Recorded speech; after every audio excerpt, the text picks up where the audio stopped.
Bonjour, bonjour tout le monde. Bienvenue, merci d'assister à ce webinaire présenté, organisé par la société Vaganet en partenariat avec IBM, dont j'ai le plaisir de vous présenter. Avant de commencer, j'aimerais me présenter rapidement. Donc, je suis Mohamed Salem Outilia, je suis le responsable de la business unit EAM, Enterprise Asset Management de la société Vaganet. Nous sommes 20 personnes consultants technico-fonctionnels spécialisés dans la GMAO et essentiellement les solutions IBM. Le webinaire durera 45 minutes, les 30 premières consacrées à la présentation et les 15 dernières minutes pour les questions-réponses.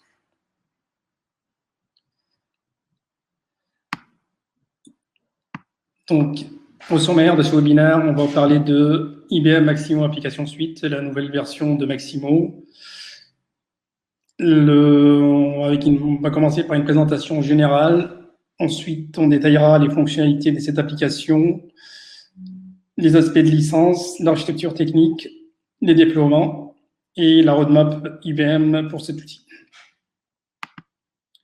Donc, c'est quoi IBM Maximo Application Suite? Ce qu'on appellera par la suite MAS. Avant de vous parler de Maximo Application Suite, on va faire un petit rappel pour la solution IBM Maximo commercialisée actuellement, qui est composée d'un core solution, ce qu'on appelle Maximo EAM, qui est la solution d'asset management.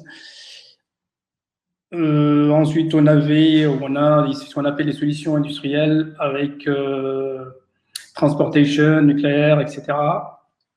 En plus de ça, on a ce qu'on appelle les add-on solutions avec la partie planification, tout ce qui est schedulaire, les maximaux adaptateurs, etc. Et en dernière position, on a ce qu'on appelle les intégrations, les solutions d'intégration qui essentiellement les nouveautés qui sont Maximo Monitor, Maximo Health et Maximo Assist et Safety, qui sont des outils APM commercialisés séparément que Maximo, qui fonctionnent aussi bien avec du Maximo IBM ou d'autres solutions EAM du marché. Donc, toutes ces applications avant étaient commercialisées avec des licences séparées.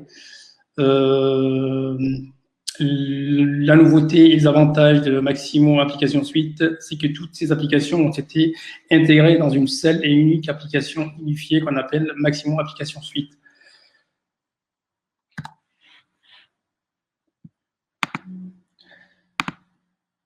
Donc, Maximo Application Suite, ou MAS, est la toute dernière version de la solution GMAO d'IBM, qui fournit une solution complète pour la gestion des actifs physiques et des solutions, avec une solution flexible et une plateforme unifiée qui permet à la fois une architecture simple, un système de gestion des licences simple, une seule licence pour accéder à toutes les applications, ce qui permet d'assurer le cycle de vie des actifs, leur performance, la gestion de la maintenance de bout en bout et la réduction des coûts d'exploitation et d'optimisation.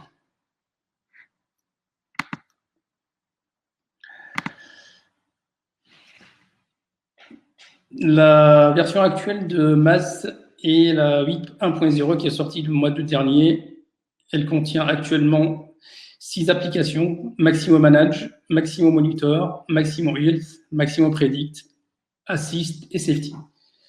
En plus de ces 6 applications, on a 2 outils qui sont utilisés par ces applications, ce qu'on appelle IBM Digital Twin Exchange pour les jumeaux numériques, important pour tout ce qui est intelligence artificielle, et IBM IoT Tools, notamment pour la solution Monitor avec IBM IoT, Watson IoT. Par la suite, on va détailler chacune de ces applications.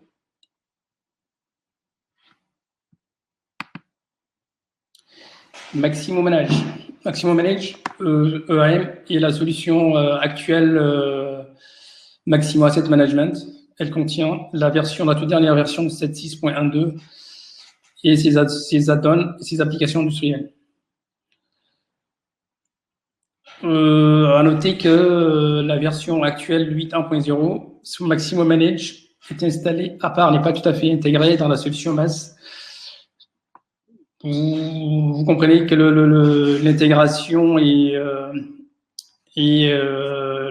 l'intégration globale et complète de tous ces outils prend du temps et nécessitera du temps. IBM donc procède progressivement à l'intégration de toute la panoplie Maximo dans Maximo Asset Management.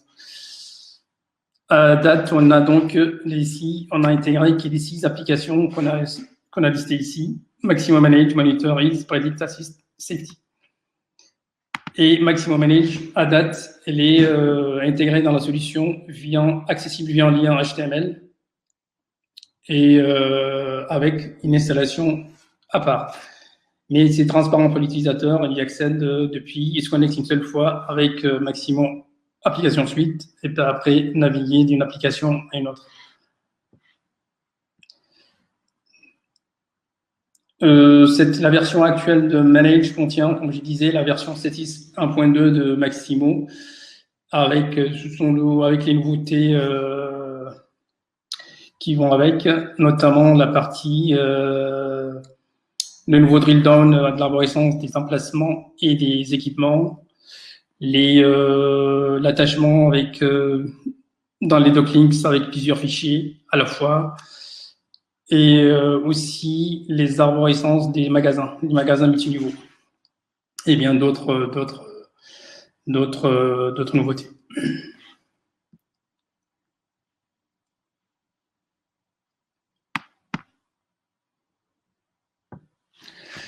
La deuxième application de Maximo Application Suite est Maximo Monitor. C'est une application de monitoring qui permet de faire de la surveillance à distance des actifs et de sortir à l'aide des données qui proviennent de plusieurs sources d'un système Maximo, IoT ou IBM ou d'autres systèmes propriétaires, qui permet de sortir des indicateurs avec des tableaux de bord pour surveiller les équipements et alerter en cas de panne.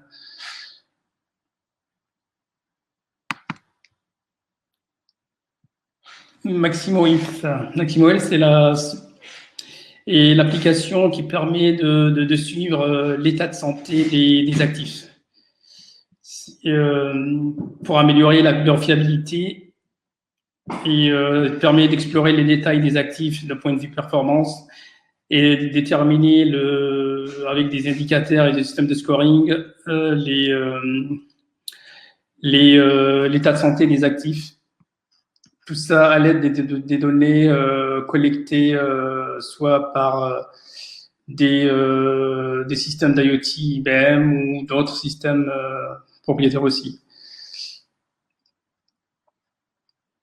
Donc on voit ici que ça nous permet d'avoir avec une vision graphique l'état de santé d'un équipement ou d'un actif. On voit que sa notation, s'il est en bonne santé ou pas.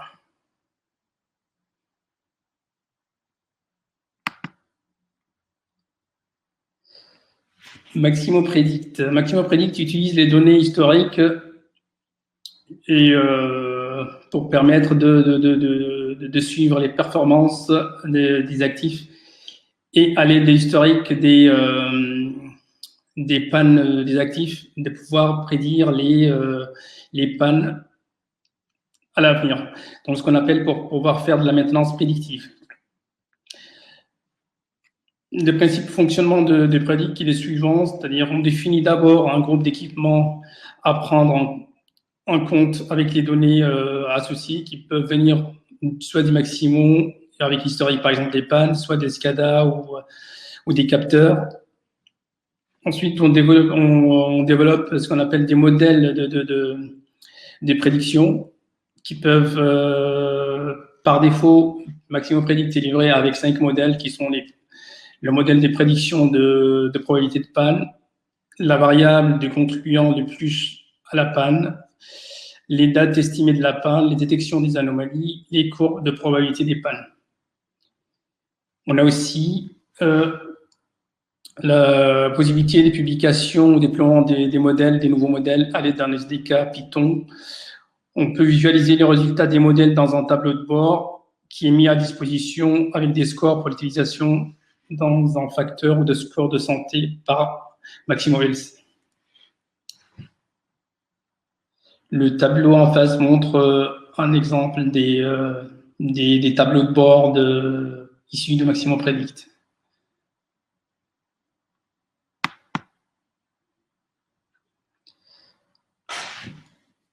IBM Digital Tweets et Exchange, c'est une plateforme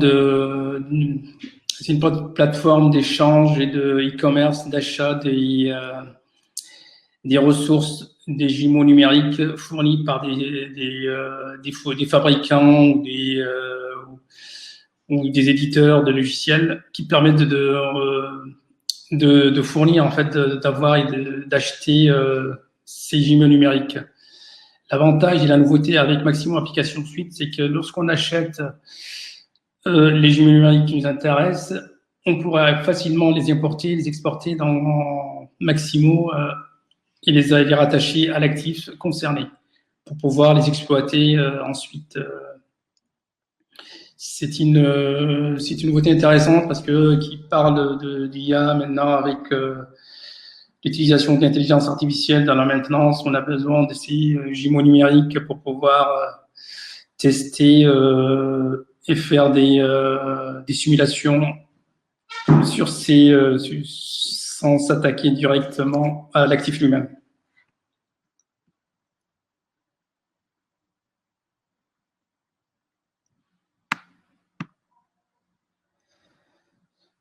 Maintenant qu'on a vu le contenu fonctionnel de l'application Maximo Application Suite, la question qui se pose maintenant est comment on a dit qu'on accède à toutes ces applications par une seule licence. Comment ça fonctionne? La gestion des licences utilise le principe d'application point ou app point. C'est-à-dire que le client, il se connecte quand il achète une licence IBM, il achète avec une enveloppe un ensemble une réserve de points, app point, qui pourra aussi utiliser en fonction des besoins pour accéder à n'importe quelle application de la suite IBM Maximo. C'est-à-dire que chaque utilisateur, quand on crée un utilisateur, on crée un utilisateur soit avec, en fonction de ses droits d'accès, ça coûtera un certain nombre de points. Et quand un utilisateur se connecte, on alloue la quantité nécessaire des points pour les accès qu'il souhaiterait. Et une fois qu'il se déconnecte, on réalloue ses app points. Donc, c'est ça l'avantage, c'est qu'on a une gestion de licence centralisée avec une seule licence pour toutes les applications de la suite. Une gestion des prix et utilisation simplifiée. Une consommation flexible et partage des licences via des utilisateurs simultanés.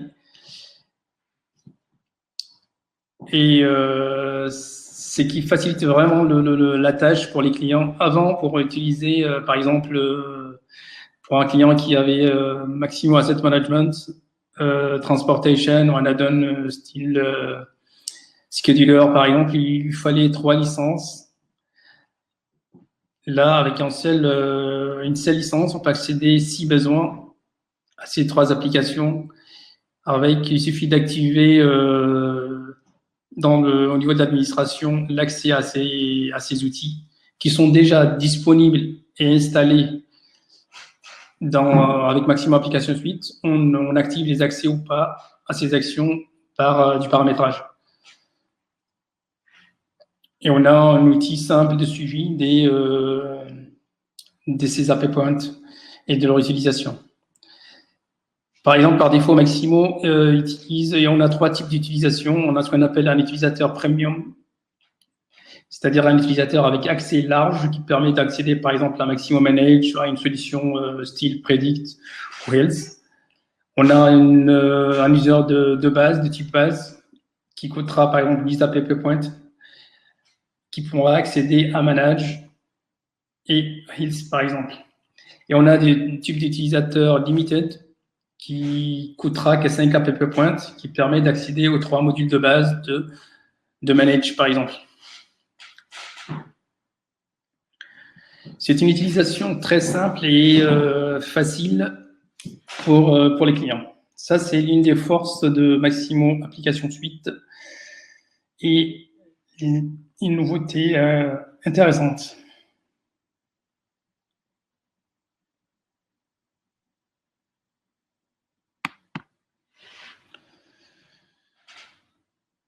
Côté architecture technique pour MAS, IBM a mis en place une solution, une architecture technique simplifiée, simple à déployer, avec l'utilisation des services containerisés pour une cohérence des différents environnements cloud, y compris OpenShift sur site. C'est-à-dire qu'ils ont utilisé leur architecture, ils se basent sur ce qu'on appelle Red Hat OpenShift, qui permet d'avoir des solutions containerisées avec des configurations, utilise aussi Kubernetes qui permet d'orchestrer ces microservices. L'avantage de ces microservices, c'est qu'on peut faire une configuration très simple et faire pour réduire les surapprovisionnements, c'est-à-dire qu'on peut approvisionner les environnements dont on a besoin. En fonction d'utilisation, on peut approvisionner ou pas des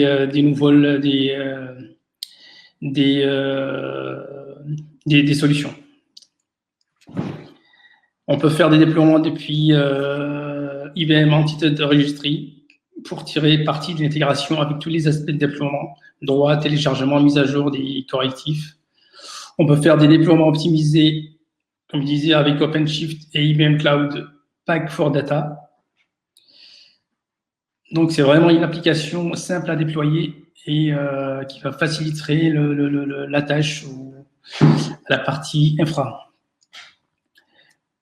C'est aussi une architecture simple à utiliser avec des interfaces graphiques modernes et cohérentes, avec une charte graphique cohérente et homogène pour toutes les applications de la suite.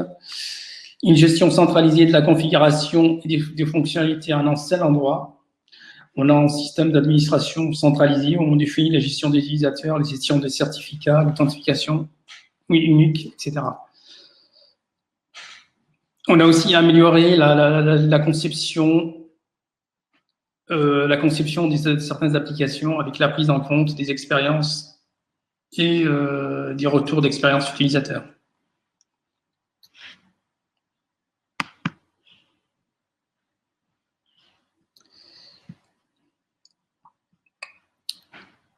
L'autre point fort de cette architecture de la nouvelle version, c'est qu'elle est simple à administrer, c'est-à-dire qu'on a des systèmes de journalisation, des outils de journalisation, des surveillances cohérentes sur l'ensemble de la pile à l'aide d'OpenShift. L'utilisation cohérente des conteneurs, et de Kubernetes pour chaque microservice. Avec chaque microservice, on peut être construit indépendamment, possède ses propres données, être testé indépendamment, être déployé indépendamment, être aussi développé indépendamment. C'est-à-dire que ça, c'est vraiment une nouveauté intéressante pour limiter les temps de disponibilité d'une application, la phase de test et la phase de déploiement.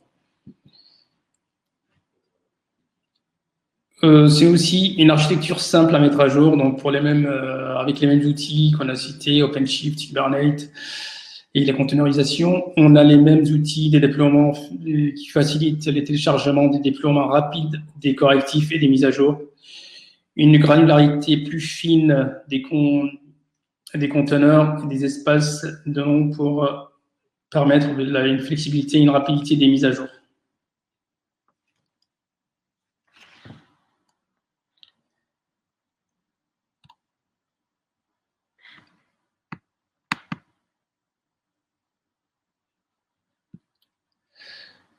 Ces schémas d'architecture, on voit bien qu'il y a les composants de couleur bleue qui sont les services de base qui sont présents et communs à toutes les applications de la suite.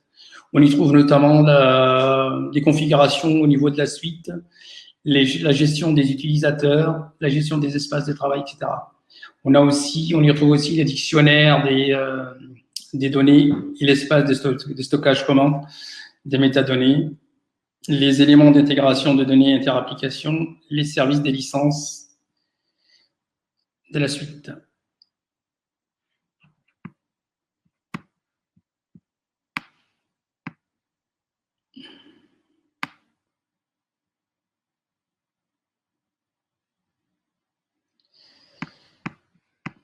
Les composants de couleur verte sont les composants de la partie essentiellement de la partie monitor. La partie monitor avec l'IoT, les IoT Tools, qui permet avec les services d'interface utilisateur, les API, les pipelines d'injection des données de série chronologique des appareils, notamment tout ce qui est connectique pour les connexions et la partie connectivité. On y trouve aussi les services messagerie Kafka et les services des informations. À noter que pour avec cette nouvelle version, les files, l'utilisation des files GMS qu'on avait avant dans la version ont été remplacés par Kafka, par l'outil Kafka. Donc, on a aussi tout ce qui est service d'analyse qui assure les traitements des modèles d'intelligence artificielle et l'analyse des résultats qu'on affiche dans les tableaux de bord. Ça, c'est dans la partie verte. Enfin, on a aussi les services d'exploitation qui incluent OpenShift EFK pour la journalisation, Elasticsearch, FluentD et Kibana. Et la partie Prometheus pour la surveillance système.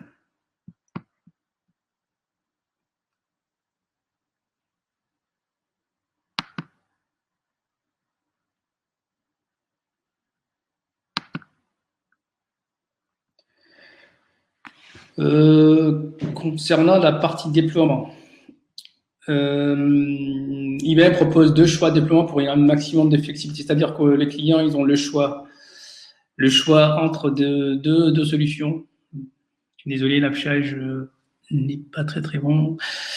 On a 2 possibilités, soit un déploiement géré par le client, c'est-à-dire que le client achète lui-même les licences d'IBM et c'est lui qui prend en charge toute la partie installation des environnements, qui peut faire lui soit sur des on-premise, c'est-à-dire sur des environnements dédiés, ou sur du cloud du marché qui pourra choisir sa volonté.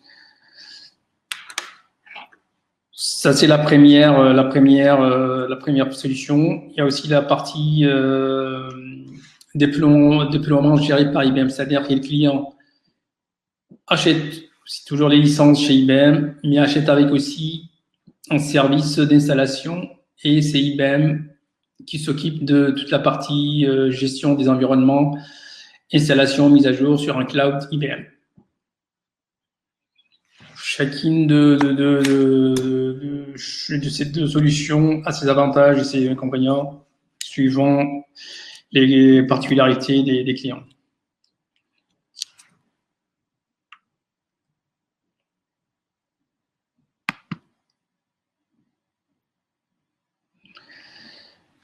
Et enfin, la partie roadmap IBM pour Maximo Application Suite. On a vu que IBM Maximo Application Suite, il y a beaucoup d'applications existantes à intégrer dans la suite, donc ça arrive progressivement. Donc, la toute première version est sortie au mois de juin, mai-juin. C'était la version de lancement. Elle contenait juste Maximo application monitor et manage. Manage toujours la partie UAM qui est toujours installée à part sur une installation de Maximo Asset Management. Donc, la version actuelle, dont je vous ai présenté, c'est la version qui est sortie 8.1, qui est sortie au mois d'août. Donc, elle contient Health Predict, application Manage, Assist, enfin les applications que je vous ai présentées. Et on a toujours Manage qui est à part, avec une installation à part. L'intégration complète de Maximo Manage dans Maximo Application Suite arrivera, est prévue à la fin de l'année. On aura vraiment toute la solution Maximo Asset Management intégrée dans Maximo Application Suite. On aura un seul environnement, une seule installation pour tout. Et le reste des applications suivra dans les prochaines versions.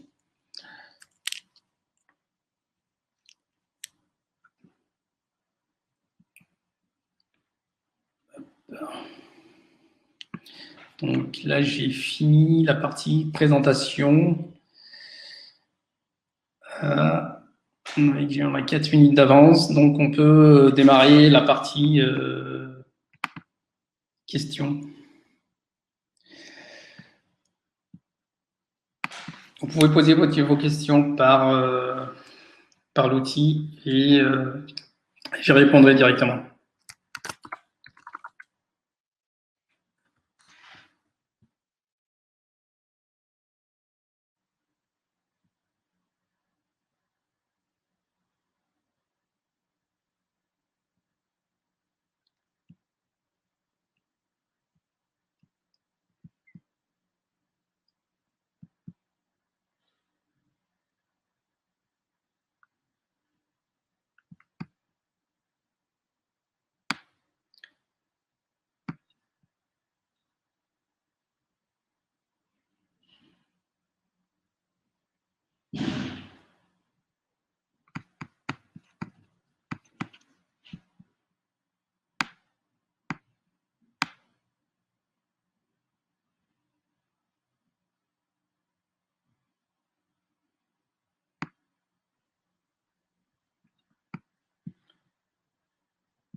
On a une première question concernant la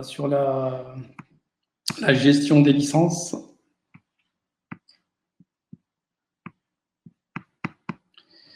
Je vais revenir sur les slides des gestions de licences.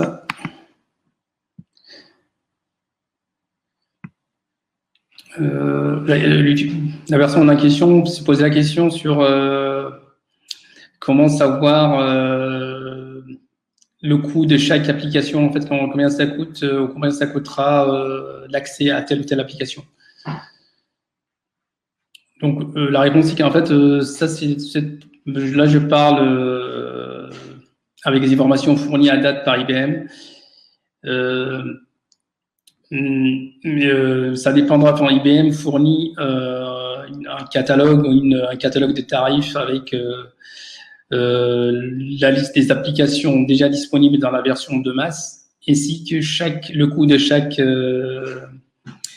nécessaire, le nombre d'appels points nécessaires pour pouvoir accéder à telle ou telle application, en fonction aussi de type d'utilisateur. Par exemple, si on veut un accès premium ou un accès de base ou un accès limité. Mais c'est complètement transparent et l'activation ça fera par un admin Maximo et on consommera on payera que ce qui est consommé, c'est-à-dire que le nombre de points consommés.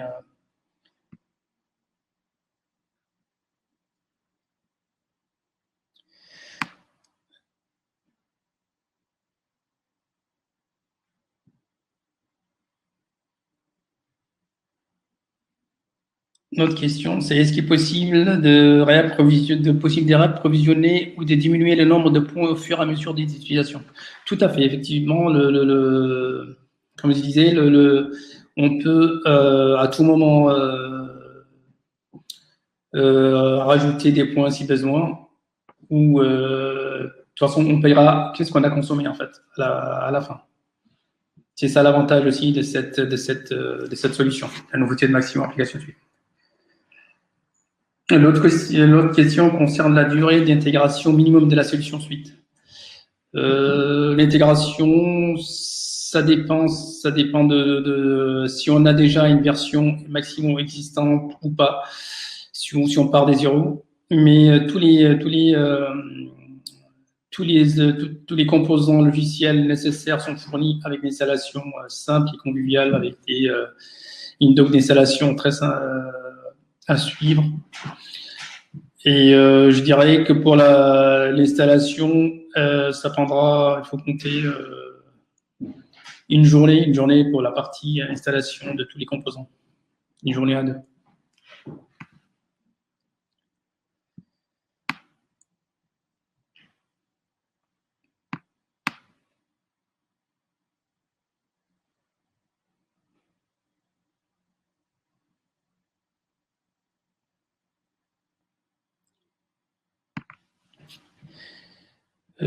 Si on part des zéros, c'est-à-dire qu'on n'avait pas de, on veut partir des zéros, c'est-à-dire que là c'est encore, je dirais, c'est encore plus simple en fait, parce qu'on partira d'un environnement clean et il faut compter, comme je disais, ouais, il faut compter une journée et demie maximum pour la partie installation.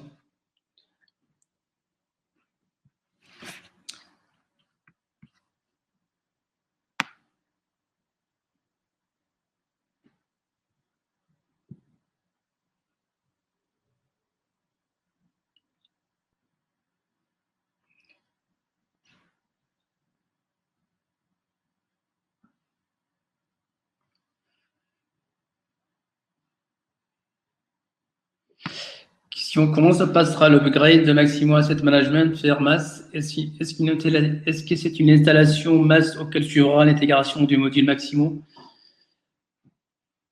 Dans la version actuelle 8.1, où Maximo Asset Management n'est pas encore complètement intégré dans MAS, donc il y aura toujours deux parties. Il y a la partie installation Maximo Asset Management 7.6.1.2 classique qui sera faite à part, et il y aura la partie installation MAS.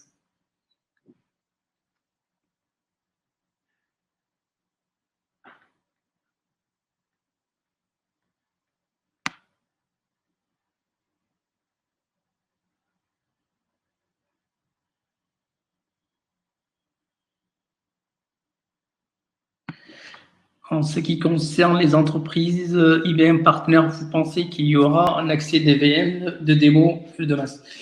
Oui, tout à fait. Il y aura prochainement des accès normalement.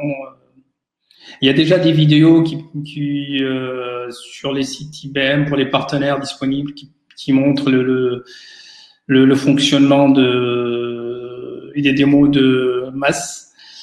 Et pour la partie VM des démos, je pense que ça suivra aussi rapidement. Vu que c'est du cloud en général, ça devrait être. Ça dépend, je dirais, de la politique d'IBM, mais je pense que ça sera comme les anciennes versions de Maximo. Il n'y a pas de raison.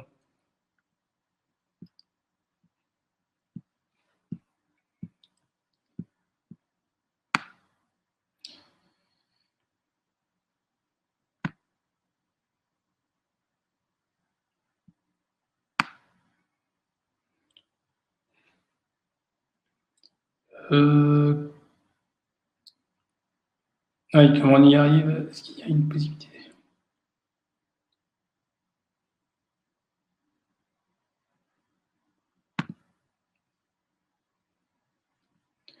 Est-ce qu'il y a possibilité de former des consultants fonctionnels et des devs pour la partie intégration des solutions IBM?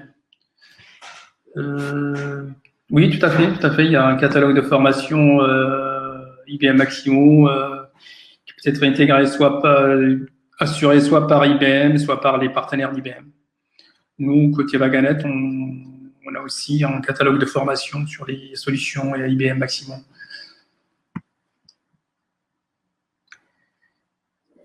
Une question. Comment on accède et on navigue entre les différentes applications?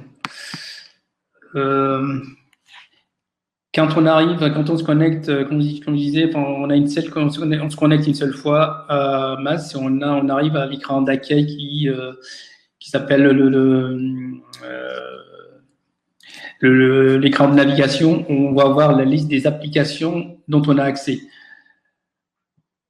Par exemple, Maximo Manage, Monitor, Asset, etc. Sur un clic, on clique sur l'icône correspondant à l'application et ça nous ramène à l'application concernée.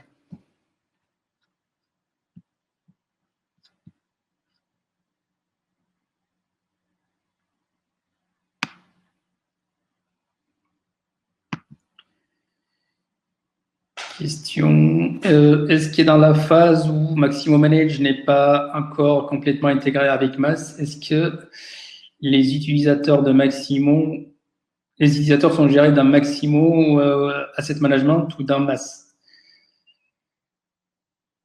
Une bonne question. Dans la version actuelle où l'intégration n'est pas complète, on a une double. Enfin, les utilisateurs doivent être créés aussi bien sur du Maximo Asset Management et d'un MAS.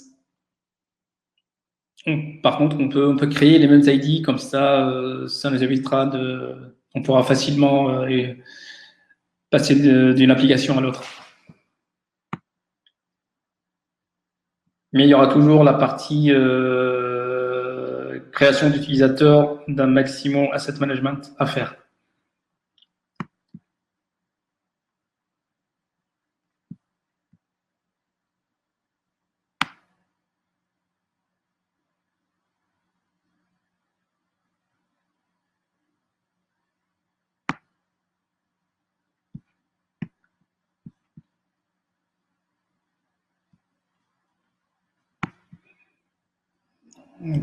On vérifie si on a fait le tour des questions.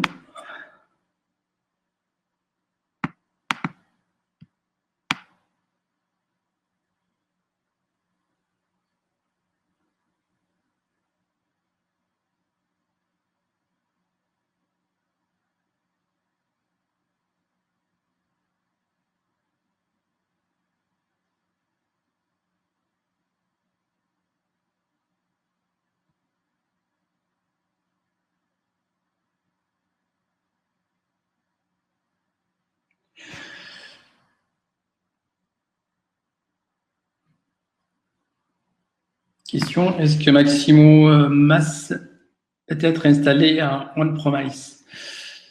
Oui, tout à fait. Maximo MAS peut être installé sur une version on-premise sur des environnements propres aux clients.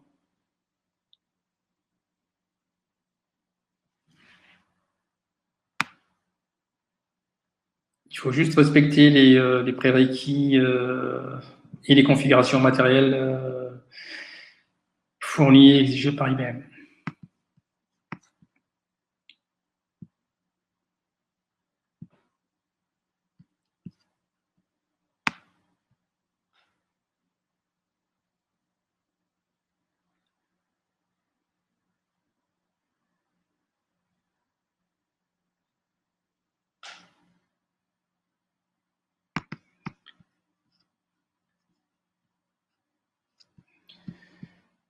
Bon, s'il n'y a plus de questions, on va arrêter le webinaire. Je vous remercie pour votre participation. Je remercie également l'équipe PKO pour leur assistance technique.